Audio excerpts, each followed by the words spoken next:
Welcome to the Salt Circle Podcast. My name is Hank. With me today and always is Ben. That's what they called me, yeah. Before I became a shell of myself. Oh. Because your insides fell out, so now you're just a husk. I mean, yeah. Yeah. You know. It's also just, it's so, on top of everything else, it's just so damn gray outside. Like, it's misty, it's gray, it's been like foggy on and off, and it gets technically, sunrise is at like, what, 8 or 8:30 or something stupid like that, but you can't tell until like 10 in the morning because it's so gray and cloudy that it doesn't matter at all. That's pretty good. It's been rainy here and basically got cold with the start of November. It kind of hadn't been cold yet. Hell yeah.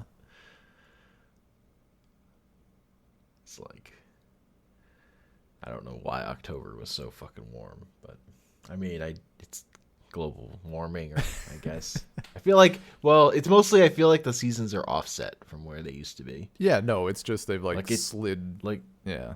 Yeah, it just stays colder. Like it's just cold through February and March now around here. Mm-hmm. Yeah. That's just what I expect. Meanwhile, people here are like, I know global warming is bad, but St. Petersburg warming is pretty good. Like, they're actually getting summers here now. Like, nobody is used to it being slightly warmer or sunny, so it's like amazing for everybody, but also I'm like, that's cool until like the coast becomes a problem. Like, we're on the bay, guys. Man.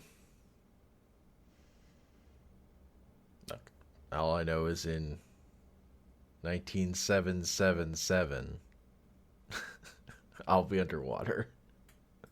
Also dead, but underwater. No, dude. Because it's like, what, 2025? Is that when people stop dying? Or like 2068? Yeah, but the whole or East something? Coast is underwater. Yeah. But maybe that comes after. You might be able to sneak in there. Just do a little road trip that year.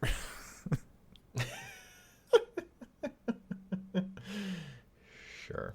Anyway, we're here to talk about a trilogy of films.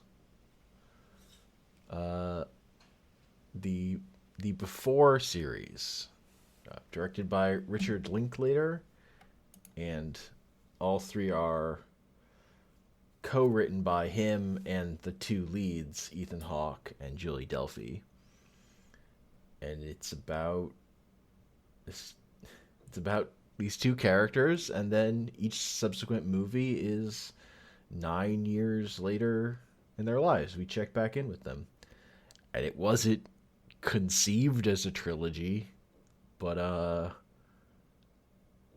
It works damn well as one. it's definitely like the best, if not one of the best trilogies of movies just ever. It's incredibly really good. Yeah. Like, honestly,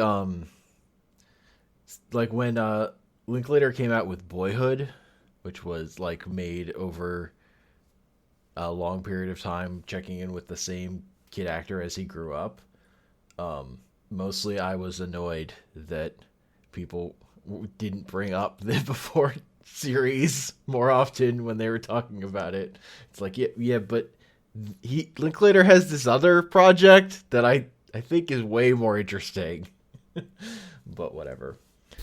Also, a fun fact, I feel like if you read the reviews of Before Sunset and Before Midnight from people, there's definitely a lot of like people being sad that like they don't have the whatever feeling they had from the last movie.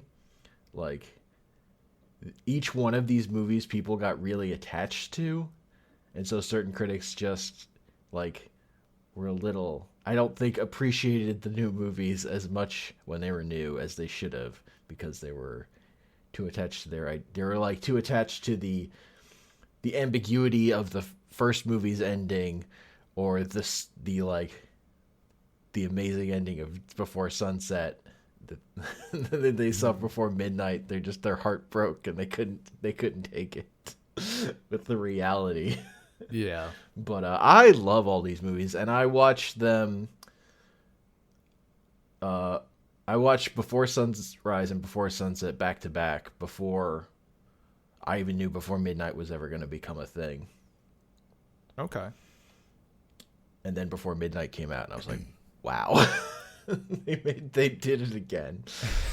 And that movie is, man.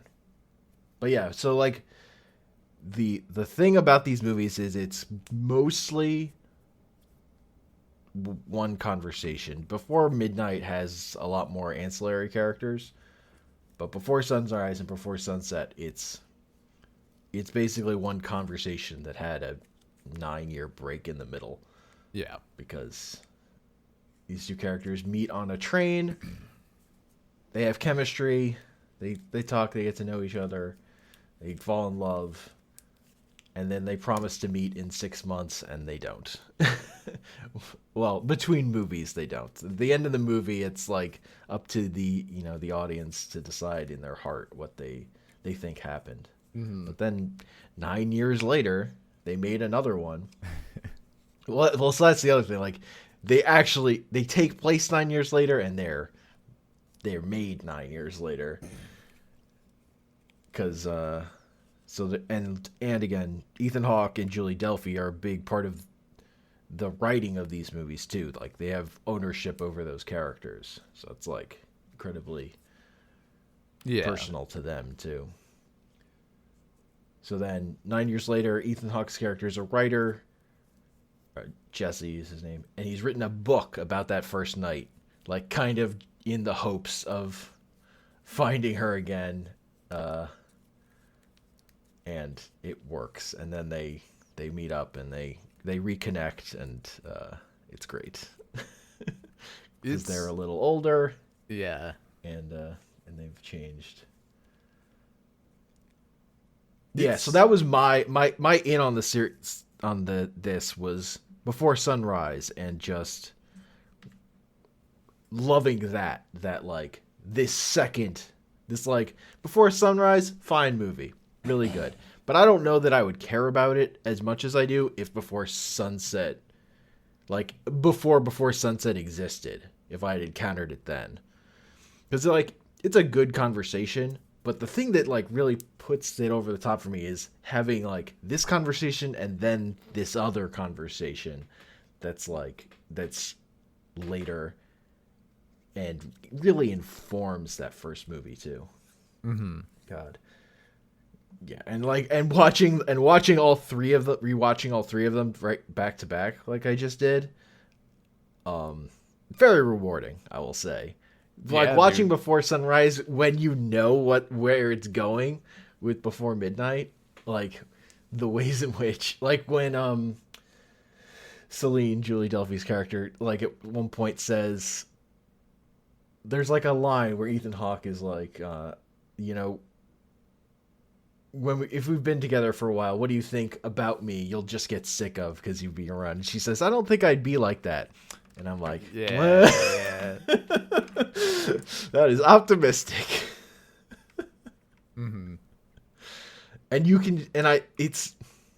And they're so good because you can still see the things that he's doing in Before Sunrise that she finds cute, that she's gonna find kind of annoying eventually.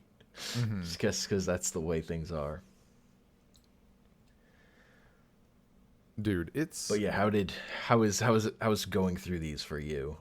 Watching them all. It was great. I mean, on some level, like... I mean, okay, so there's so many things. So I was hesitant going in. I mean, maybe not truly hesitant because you were here to reassure me, but I thought Destination Wedding was pretty good, and after watching these, I think Destination Wedding is pretty disappointing. Like, I just think these Destination Wedding is fine. it's fine. It's like, fine. But like I like it. But yeah, like this is a triumph. When I told Anya, so me and Anya watched like the first half of Before Sunrise together, and then something came up and we put it on pause, and she was liking it because she did not like Destination Wedding, I think, and I was a little hesitant because I was not the biggest fan, but no, I was enamored like instantly. It just maybe because it wasn't as like cynical necessarily, like it just had a better tone for a conversation for like however long the movie is. Yeah, these characters are younger than Yeah. when they meet, they're much younger than the characters in Destination. The characters in Destination Wedding are kind of like, they're jaded. I think they're like closer to the Before Middle. Sunset age kind of, but they I feel like that's more where they are, but they're meeting for the first time, so it's like Yeah. kind of mixed or whatever. No, and overall, Closer. like I Before midnight time even. was going to wait and like, okay, Anya was enjoying this, like I'll wait and we can do up the rest of this film. That did not happen. I got impatient. I just slammed all of them back to back in like a single thing. Yeah. No regrets. I'll watch them again probably if she wants to at some point. But Yeah, no. I mean, watching them once you've seen Before Midnight again is like strong recommend. yeah, and I mean, of course, there's part of me that just wanted Before Midnight to be like the rom-com ending, right? The happy-go-lucky capstone. But I mean, I don't care at all that it wasn't. Just because it feels so good. Like it's all so well done, and like that the big fight is like amazing. Like just how well that's done, and it's like these two people who clearly still like, there's that love is still there, but like now there's all this bullshit in the way, and it's been building up, and like you just got to get that out sometimes. Shit, I get that out on like a weekly basis with Anya. So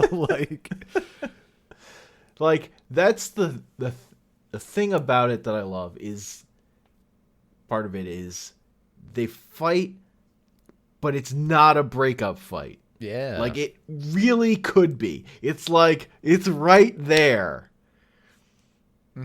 But, they just get back to it. Like just the way it ends is so amazing because there's so much tension because they could break up. Like it's definitely they have to try. They have to like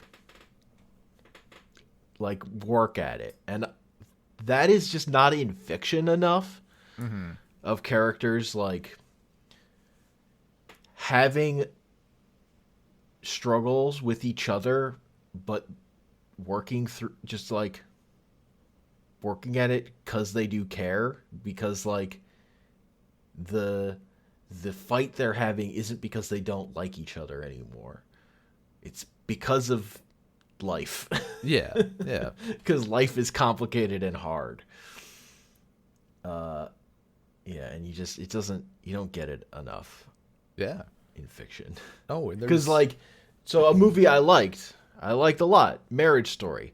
The big fight in that is like a cartoon compared to this one. Yeah. like the shouting match in that I really liked it, but it's not. It doesn't really come close to this. Well, yeah, really. And it's a different thing. Finisher. Those are characters who don't like each other anymore. Yeah. Those are characters, or kind of like, yeah. Look, no fight that involves someone with a box cutter in his pocket is ever going to come close to a fight where someone does not have a box cutter in their pocket. There's the part in Before Midnight where that other couple is fighting over the knife. And I'm like, I wonder if Ben watched this and thought something bad was going to happen just because of I'm the one who told him to watch this movie. No. By that point, like, it's clearly nothing crazy is gonna happen. It's the tone of these movies is well established. Yeah. That'd be fucked up. I would have been upset if, like, in Before Midnight, just like they're walking along and like get hit by a bus or something. Like, it's no good. Yeah. No, that. But yeah, as a dialogue person, these movies are dialogue. Yeah. And I love it so much because they're so well done. Mm-hmm. No, that the fight scene is just because like all of these to an extent, like they felt pretty fucking personal. Like it's not obviously I didn't meet Anya in this exact fashion, but like some of those parallels, I'm like, fuck, like, you know, the idea of meeting again in like however many months, or even like for me it was the first time, right? Like you're pretty confident, but there's still that voice in the back of your head like, what if I'm in fucking Vienna and there's no one there, there's like no one to meet me, what do I do? So like that entire concept, I'm like, yeah, no, and then in the second film, and Before Sunset, when they're talking, the reveal that he had gone, that he was there. I like. First off, it was fantastic how they revealed that, and like he just played it off. He's like, no, I wasn't there. And then like, fuck, you were there, weren't you? That whole yeah, thing, because she has a really good reason why she wasn't there, and then wait, why weren't you there? And then his facade crumbles. Yeah, he's like he's playing it off is like, no, I totally was. He's like he's like thinking, and he's not saying anything. She's like, you were there, weren't you? He just laughs because like by this point, like it was no big, like he's over it a bit. Yeah, enough anyway. Well, he wrote a book about it yeah. to try and find her. So, but that idea of like of meeting someone in that, you know, that the best intentions, like, yeah, shit can happen, or even like, you know, that's a big trip from America, right? Like that's a day, that's like a couple days basically to just to be there for a moment, much less however many days. So yeah, like all this entire idea, or like even he says he owed his dad like $2,000. Yeah he had to get the money. Well, that's my thing now. I'm like, you know, Anya, if you hadn't forced me to like go to Vienna and like meet you across the world, like the magic deck I sold to fund all these trips would be worth like $10,000 right now. But don't worry about it, it's fine. Sold it for a couple of plane tickets.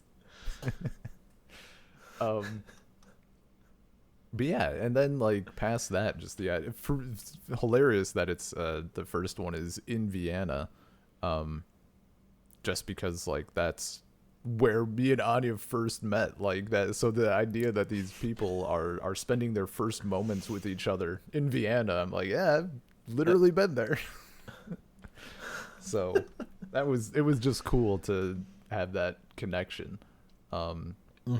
And then moving, I think the Before Sunset kind of had the least of that for me. Obviously, I still really enjoyed it, but just like, you know, it was when he was talking about how he was, you know, he's married and whatever and has a kid. Like, I think it was one of those times where there was maybe a brief moment where I was like, are they gonna like you know what? I'll bet in the third film, like in this film, he's gonna be married or whatever, and they're gonna leave it.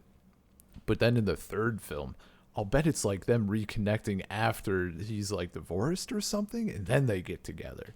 And I think that thought lasted for maybe like 10 minutes. I'm like, no, these. I mean, who could though, right? Yeah. Like that. Like it's such a weird and also kind of shitty place to be. Like when you've had this such a strong connection, and like on one hand, it's sort of unfair to anyone that you would ever date afterwards, but also is it like it would be silly to wait, right? If you don't know if you're ever going to see this person again, like it would be nonsense to put all your stock into that. So it's just this like, I don't know, this super interesting place. And I mean, obviously the second film was still great.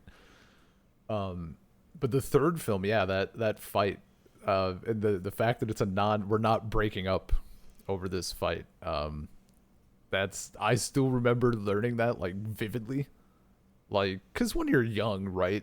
I mean, younger, you don't have much experience. Like, I think for my early relationships, like there was only one fight, like when I was 17 or whatever, like there was a fight and that was it. So I still remember with Anya at one point, like we got into argument about something. And I was like, well, is this it? Are we done? She's like, no, why would we be done? I'm not done with you. Like,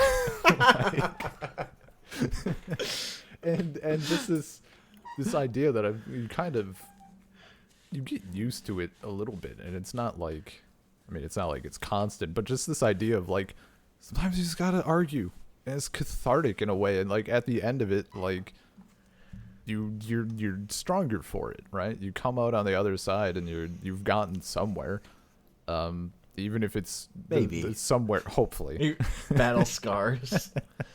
And like at the very least, it is, hopefully you can like use it to look at what you need to talk about and stuff. And even if in this case, right, they're fighting about Henry, right? Henry. Yeah. And like what to do with that, and like obviously like this is something that needs to be addressed, and the fight is getting all of your emotions out. And after that, that's when you can start to maybe tackle this a little more coolly.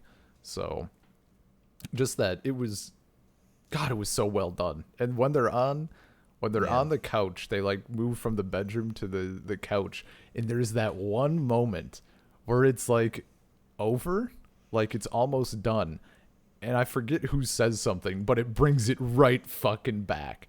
Oh, that hit close to home. Like, yes, I'm out, and there's that like that release, and you're like kind of relieved, and then bah, and it's just right back to it. It's just so well done, just fucking incredibly well done. It feels so so realistic without being like annoyingly realistic. Like it's taking the interesting parts from reality, I suppose. I love in that scene when after she gets the call from Henry that like starts the fight, it stops them from having sex. Eventually, like the way the flow of it goes, eventually Ethan Hawke winds up on the couch, like takes out her phone, turns it off, and then it moves that she goes back to the couch and turns it back on. Yeah. As they're talking the whole time, because she has it on in case there's an emergency with the girls. I just love that, like how well thought out just their movements throughout that scene is.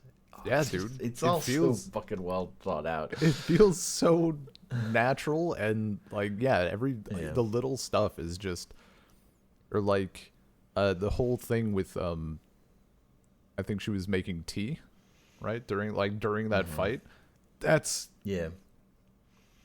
it's so good. Like it's so good that it's not like, they're still kind of doing their stuff because, yeah, you want to do something. Again, been there. Like, you want to, you don't just want to sit and fucking argue. Like, I've 100% like put on tea or like, me and Anya are getting a little heated about something. I'm like buttering bread. Like, it just happens. You don't want to just be fighting. It feels awful. There was something. What was I gonna say with the? And in Before Midnight, I kind of like that they opened it up a little bit to like the other the side characters just a tiny bit. I thought that was interesting, just because maybe by that point, like, it's not going to only be them.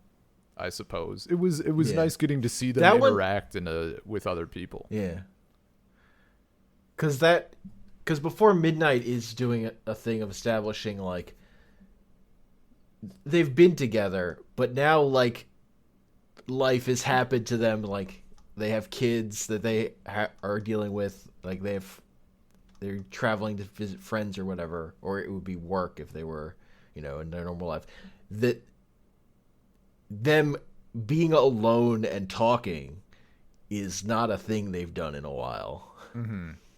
Like, it's actually like, even though they've been around each other constantly, continuing like this kind of conversation where they're being honest with each other and talking about stuff, like, that's not their normal day-to-day.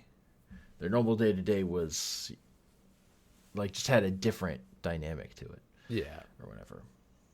Busy thinking about their kids knocking something over or whatever, or falling down. Dude, when they're in the car and he like takes the apple and she's like, "You're stealing food out of your daughter's mouth." He's like, "Yeah." He's like, she won't even think about it. Like, it's fine. She won't remember. And then she wakes up and she's like, "Where's my apple?" I felt so bad. Because this has happened 1,000 times before, where she doesn't remember the apple or whatever snack, and this time she does. Like, poor guy can't catch a break.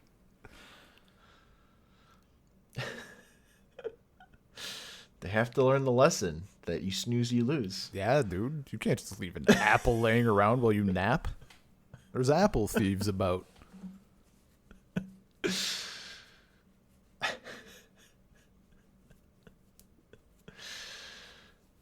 Yeah.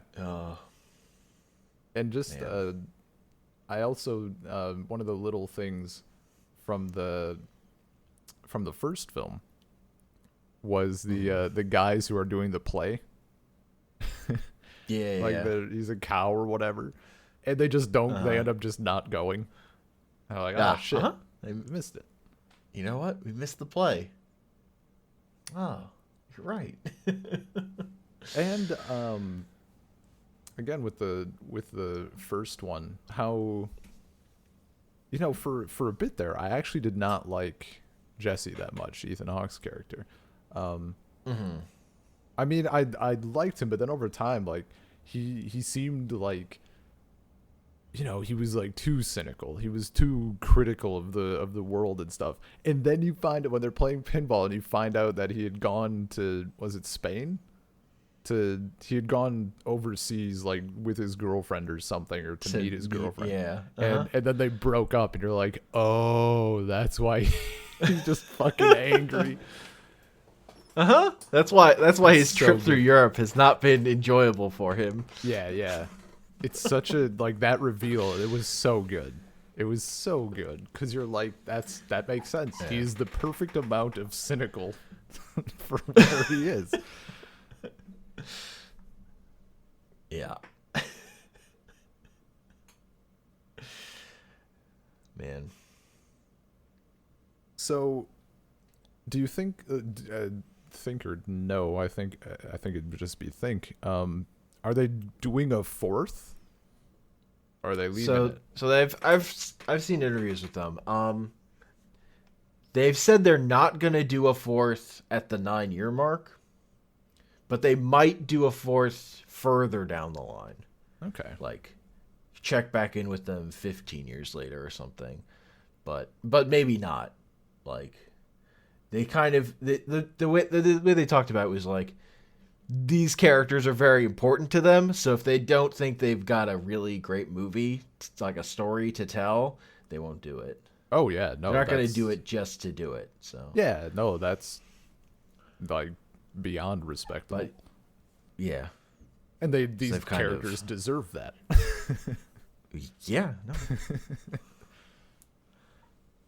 I mean, I didn't expect Before Midnight, and then it happened. I was like, oh my god, I'm so excited. Hell yeah.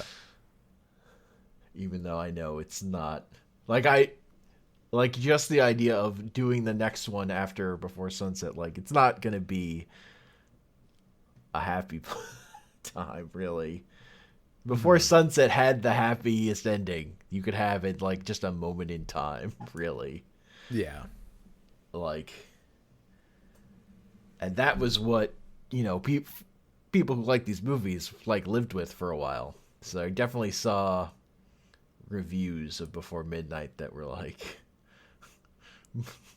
How but I dare liked you. where it ended. Yeah, yeah. Just like emotionally a little wrecked by having the dream broken or whatever. But they were happily ever after. Yeah, man. This is He newsflash. This is happily ever after. They were happily ever after.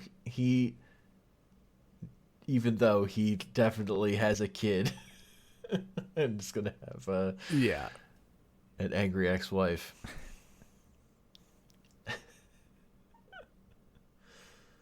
Yeah, no, it's his ex-wife though. Sounds like she really did not do well after like No. no, and that would be like ugh. I can't imagine needing to balance that type of relationship overseas. Yeah. That'd be miserable. Also, I've just thought of it, but one of the ideas from the, I guess ultimately the Before Sunrise, but they talk about it more in Before Sunset, is how they didn't exchange contact information, like no phone number. Did they even know each other's last name? I don't think so. No. Maybe? I don't think so. I don't think so. For the first I time. don't think their characters have last names. Okay. Yeah, I mean that checks out. But yeah, I find that interesting. I mean, yeah, it's silly if you want to actually connect with the with the person again, but Yeah. I've definitely honestly seems dated, honestly. It's like not exchanging like Instagram information or whatever. so no, I think that still kind of holds out in my opinion. So because Jesse's idea of like what we'll exchange contact information and talk a whole bunch and then it will like fizzle out after however many months and then we just never talk again. Yeah. I think there's some truth to that. So I had a pen pal for a while, girl from Singapore, who thought I was a girl and thought my name was short for Benita. That was not true. I was not trying to pull a fast one on anybody, but we exchanged letters. Like for the longest time, we just wrote letters back and forth, and there'd be like a month or two or however long between them because it's a fair distance. And then at some point, I think it was probably me. I suggested, do you have Facebook? Like let's add each other on Facebook and we can like actually message and stuff. And that like, first off, the letters stopped because now you're like, by the time you get the letter, you've already discussed everything in it like 2 weeks ago. And it also did, it 100% like fizzled out. Like that basically killed it. So to me, like that definitely I think is still relevant. That Well, idea or the yeah, potential for I don't it. think that point was wrong. Um, I just think the idea of trying to meet someone without their contact information, like, gives me an aneurysm, like, normally. And there's so many ways now that, like, I just can't imagine. Eh. Like, I get, like, what the point he was making when he was doing that, Mm-hmm. but also, I can't. That's crazy. I just can't. I mean, yeah. I like it. Also, maybe we can explain it in that specific case for like his cynicism. I mean, Maybe. I mean, the reason it would give me an aneurysm is because of what actually happened, where something comes up and then they never saw each other for 9 years. Yeah, but that's the fun of it. It's a risk. It's like gambling, but with your heart. Look, I've gone and forgotten my phone when going to meet someone, and it's no good. You fucking kids needing your cellular device to meet friends. I mean, not anymore because of COVID, not meeting anybody. But in the before time. No, that was I mean, this wasn't super relevant to me growing up just because I was too far away from anyone to like actually go to someone's house without. Also just yeah. Oh, I mean, the other part of it I think that's dated is just like easier to look people up. Like incredibly easier to like he knew what college she was going, like he had information that might have there's elements about it I think that are true for the world in 1995 that wouldn't be true for the world now. Mm-hmm. Oh, in terms of like that misconnection and not being able to find her again. Yeah, having like absolute zero. Mm-hmm. But what were you saying? Sorry, I interrupted you.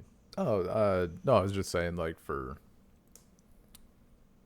just back on cell phones, like the the idea that now or like 8 months ago, if you were going to meet, like plans are now like plans are soft until like 5 minutes before, because people can just text you and be like, "Oh, I'm out." And back in the day, there was no last minute bail unless you just absolutely didn't show up. You know, more or less. Mm-hmm. Or at the very least, you had to call them. You had to call them and tell them to their ear that you weren't coming. You had to say it to them. To their ear. You couldn't just send a text like a coward.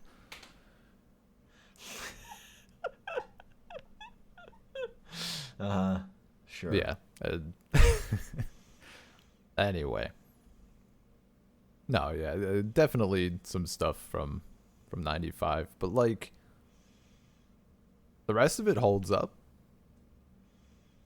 You know? I mean, it holds up incredibly well. Like, yeah. I just meant that, like, that dates it in a specific time. Yeah. Not like that's like a complaint. Which I think is like it feels, I think it feels fine. Which, it's appropriate because it's about characters. The time between movies is like important. So yeah, like it doesn't feel as bad. Like, you know, sometimes you go back and people are like, "Oh, look at this brand new computer," and it's like an Apple II or whatever, because the film was just that old. In this case, it feels it feels good because you get to see them in like 2013, literally 2013. So it's like it's fine because it's like a look back at that in a way. Yeah.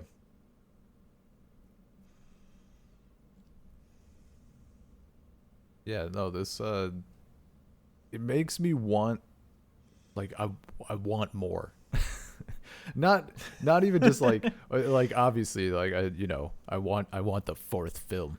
I want to see them again because it's so good. Yeah. But of course, it needs to be, the right way, and they need to, like, have the strong enough desire to do it to make it worth it. But also just more of this kind of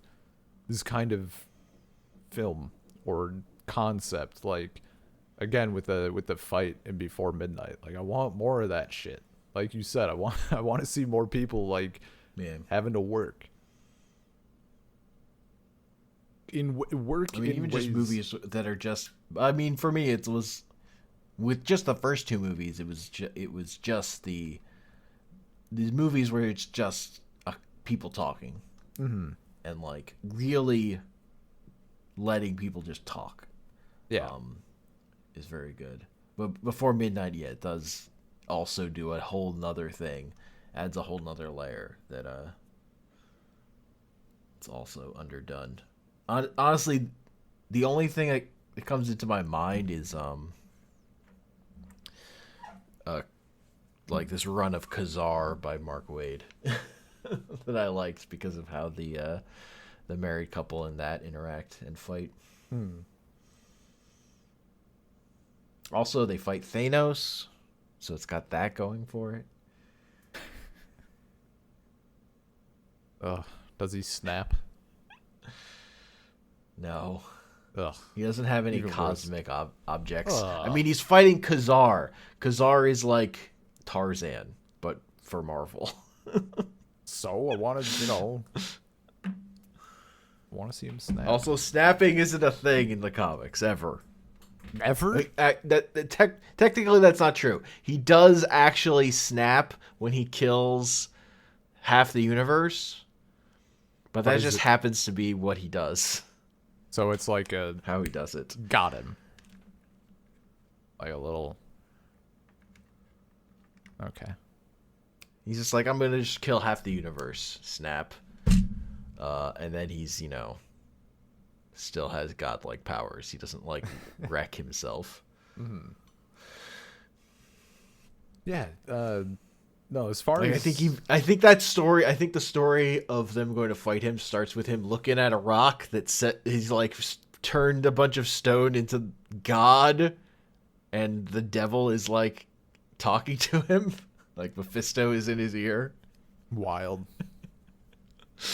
After he's killed everyone or half the universe. Yeah, going back to the movies and related things. Not Thanos. Not okay, I see. Not that guy. Fun fact: Julie Delphy was, I think, in Age of Ultron somewhere. Yeah. Age of Ultron. Madam B.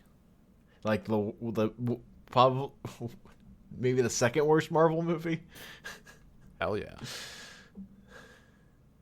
Yeah, I did not see it. Yeah, so one of the I mean, I'd also like movies or I suppose also shows, like episodes of shows where it's just like one or two people talking, right? And the example that for me, I'm trying to. Someone had one. Was there an episode of Breaking Bad that just has one person talking? I think someone made a comparison once. I fucking would not remember. Okay. Because the most recent thing I've seen that does that, it was an episode of BoJack Horseman, and it's just him like monologuing, and that's different. Yeah, it's different, and it's close, right, in concept, but it's so much. I find it so much less interesting, and like many people have said, like this episode is one of their favorites because it's well done, and I get bored. Yeah. And with Well, two like, people. I mean, to me, the thing I really like, I don't even remember what movie it's in. I think it's in Before Sunrise. Um, it must be because it's optimistic. Um, like Celine talks about, she has a line about saying how she doesn't like if God were a thing, she wouldn't think it would be in anyone. She's like it would be in that space between people, like when they're talking. That's where the magic is. Hmm. And I'm like, hell yeah. Yeah, that's a good I one. feel you. Yeah, dude. Because that's where that's the magic of these movies is in the conversation between these two people. Mm-hmm. No, and it's like when you go to, I mean, I just fucking watched Holiday, which is the opposite of these movies. Just fucking abysmal. Um, it's so, and that's it's a especially strong example just because it's not very good, even in general. But it's so busy. Like other movies for dialogue and stuff, like it's so busy, and it's so nice just to have, bring it down a bit, like make it more personal, make it closer, and you get to be close to these characters. Like I want to use different words, but I'm trying and failing to find them right now. It's not like you're watching there's just that difference between watching a big cast, and yeah, there can be a bunch of people interacting well, but there's something absolutely special about watching like two or maybe like three also or whatever, but watching a very small amount of people interact well compared to like a film that will have 5 or 10 or 20 characters, even if it's well done. There's just something special about that close connection that the viewer feels. Yeah, more intimate. Yeah. And they're allowed to be way more multifaceted and like have way more thoughts than like, a character in I was just thinking in a more of crowded story would be. Because let's example of something with lots of characters that I love, Digimon.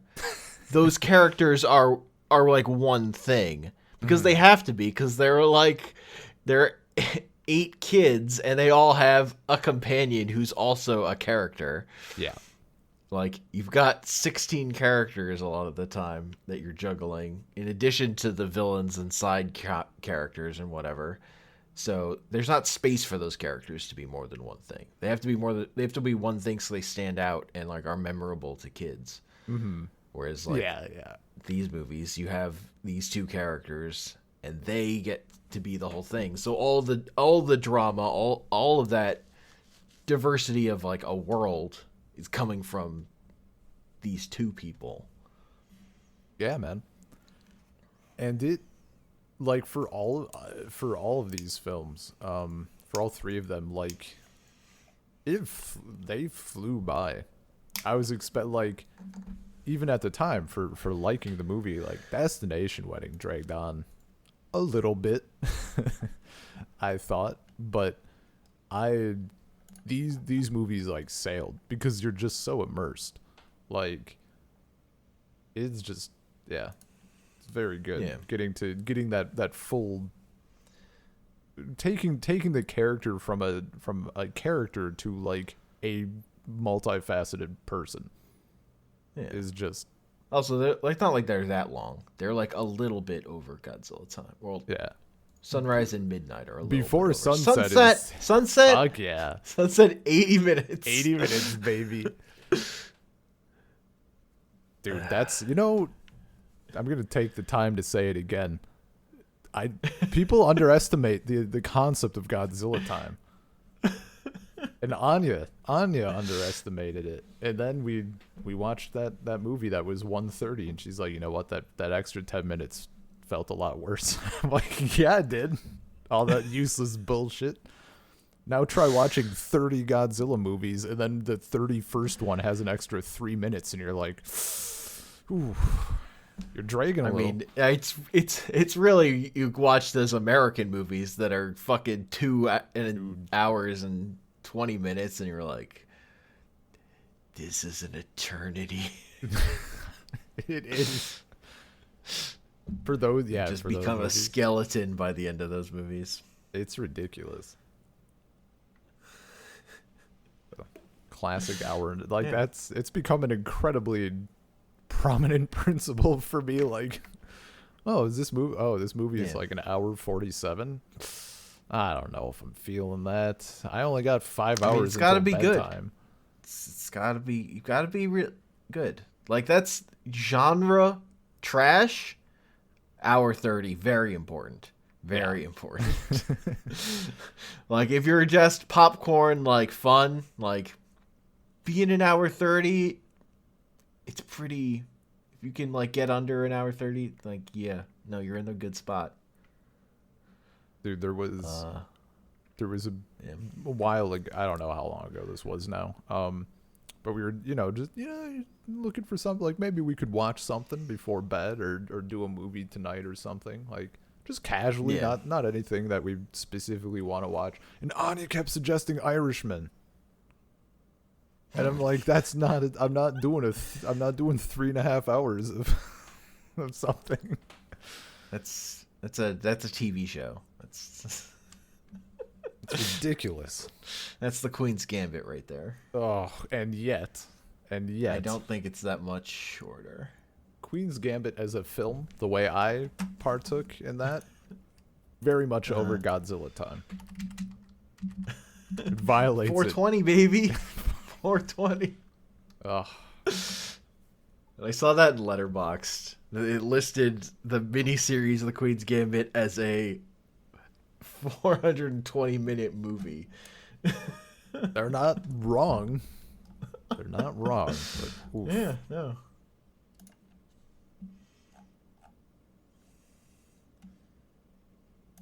Yeah. Okay, no. okay. I'm being a little. Irishman is only 209 minutes. Excuse me. Oh my god. That's so brutal. Yeah, like I said, Yeah. it's 3.5 hours.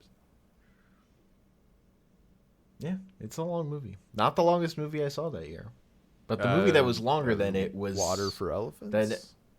Then An Elephant Sitting Still. Yeah, that's what And that I said. movie's supposed to be unpleasant. Yeah, it was. Yeah, Daniel X sequel. Yeah, sure. But I mean, The Irishman is about how miserable it is to be old and dying, so I guess it's also, by the end, supposed to make you feel miserable, Ugh. I think. I don't know. I didn't really get that one. Yeah, I don't know that I'll ever watch that, honestly. It's a mood that's rare enough that even if it does strike, I need to have 3 hours of free time. Man, they're better gangster stories to watch. Yeah. Like Gangs of London. Well, maybe other films, possibly. Nope, there are no other ones. I can't think of any other ones. Gangs of New York, American Gangster. What are those? Are those real? American Gangster is real. Gangs of New York is, I mean, I didn't come up with it, so presumably it exists. I don't know what it's about. I liked Gangs of New York. Honestly, it was okay. It does a thing at the end that I really appreciate, which is that in the middle of the big gang fight, like an unrelated conflict breaks out, and suddenly they're under fire from like boats, from like ships Hell attacking yeah. New York. Wild. That's my shit. Of like just no, this shit you cared about. This shit is small potatoes.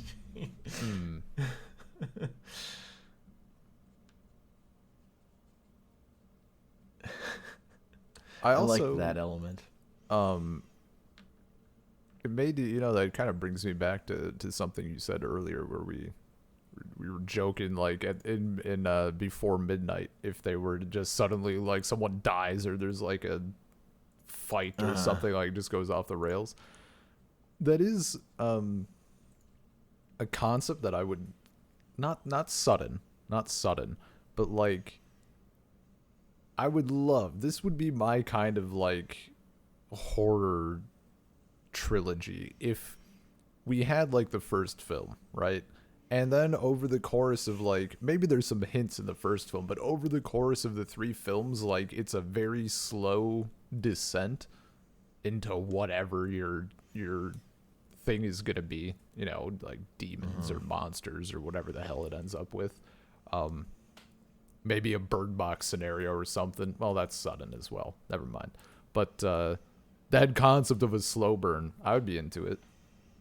That would be absolutely my jam. And I know there are some films that do it, but yeah, a trilogy. I mean, to do a trilogy where the third one reveals that it was horror the whole time, that sounds like impossible to produce and market. Not a full reveal. Not a full reveal in the third. Like you bring it out over the course of all 3. Like you don't make it come out of nowhere, because that would be a. Could you imagine the reviews for Before I'm just Midnight? remembering a romantic comedy that gets a sequel that's a horror movie. It doesn't have to be romantic comedy. I'm just like a genre that's very different. Yeah. Well, that's why you have to. Usually it's horror. Well, the thing about horror is that it's like scary the first time. So a lot of horror franchises like start as horror and then trend more towards something else like action or comedy. So you're telling me like that like Aliens from Alien. So like, or the way that like the Evil Dead series progresses to Army of Darkness. Okay. Or like how the latest Saw film was a rom-com. Saw movies are primarily lore porn before they're horror movies. It's all about the interconnected plot. And like it's just about getting off on how this movie is connected to the greater Saw universe or whatever. Or like how many people were actually hiding in the closet in this other Saw movie. Oh my god. That's the important thing. That's what those movies actually care about. Like they don't really care about the murder stuff. Yeah. Just sometimes to my frustration in watching them, but also it's hilarious. I kind of love it. It's not like anything else. But as someone who just kind of wanted to watch murder boxes, I was a little frustrated when I watched them. Because they're not really. Yeah. They're not. I feel like people who think the Saw movies are just about people getting tortured or whatever, they're just wrong. Like that stuff is in there, but that's not what those movies are about. Yeah. Yeah, no, that sort of thing is. But yeah, I wouldn't recommend them to you. Well, yeah, no shit. I've watched the first one, and I'm fine leaving it there. The first one's the best one anyway. I'm like, okay, that was like a cool concept. I didn't see the ending coming necessarily, because I had no familiarity with it, and I'm like, I know some of what happens in the others, and I'm like, I have no desire to see this. Okay, what if you saw the girl who got her head in the head thing that lived? What if she got thrown into a pile of dirty needles? Just like a pit filled with used needles. Not great. Not great. Like, it's, I would not put it in the cereal friendly category. No. Yeah. That's Saw 2. Great. Yeah, no, the only reason I know of stuff that happens in the random torture devices that there are, what's the word? Games? Events? Scenarios? They're supposed to be murder puzzles, but Murder puzzles. like a lot of the time, there's just no puzzle to it. It's just this person's been kidnapped and strapped into this device that kills them. There's really not a way out of it. Yeah, see if you can solve this one. To get out of the torture chair, you either have to be tortured or you have to cut off all of your fingers. It's a puzzle. Not even that. I don't know, but that's even too complicated for what some of them are. Yeah. But no, like people at school would always be talking about like, oh, dude, like your teeth were, I don't know. There was something with someone's teeth at one point, I think, right? There was like a contraption. Probably. I don't know. I just remember. There were a lot of those movies. Yeah. Look, the only one that got me was like there was a fish hook thing. Yeah, you alluded to that. Yeah. I don't need to know. I'm just gonna pretend that it's. I don't even really remember at this point.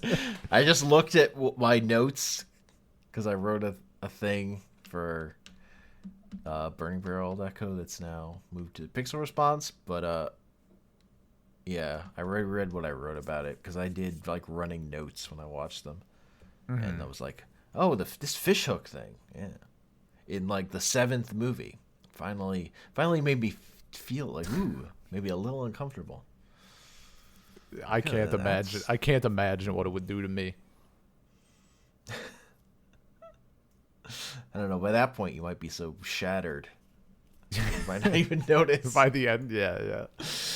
Just like laying fetal on the couch. Yeah. I mean, I could probably. You can get used to anything, you know. If I sat down and just started watching shit like Saw, Gangs of London, if I just took it all in, I'd be fine eventually. Do I want to do that? Not really. I'm fine being not desensitized. I'm fine feeling things. Yeah. It's just sometimes you might miss out on something that's good, like Gangs of London. I'm cool with it. Maybe someday. Or the Evil Dead remake. Yeah. C'est la vie. All right, I think that's a podcast. Yeah. These movies are great. This trilogy, this is like, there's some of my favorite movies ever made. Yeah, they are absolutely fantastic. Highly recommend. Yeah. You can email us, saltcirclepodcast@gmail.com. Find us at Salt Circle Pod on Twitter. We're Salt Circle Podcast on iTunes, Spotify, Stitcher, Google Podcasts, other sites that pull from those feeds. And you can find me on Twitter at Comic Panels. And you can find me nowhere. You're a ghost. Ooh. Now, someone will spend 9 years looking for you. I mean, it probably would not be difficult to find me. Or references to me. Yeah. Find you on Facebook or something. Not anymore, I hope. Well, Facebook keeps secret accounts of every person, so... Well, yeah. But I think nothing public. For me, anyway. I know on Twitter, even after I changed my Twitter handle, there was still... you could find my old handle on Twitter because I tweeted... Was it at an airline of some sort? It was a company, and they responded, and that tweet is still findable with my old username. That's funny. It was the only link, and I couldn't even get rid of it.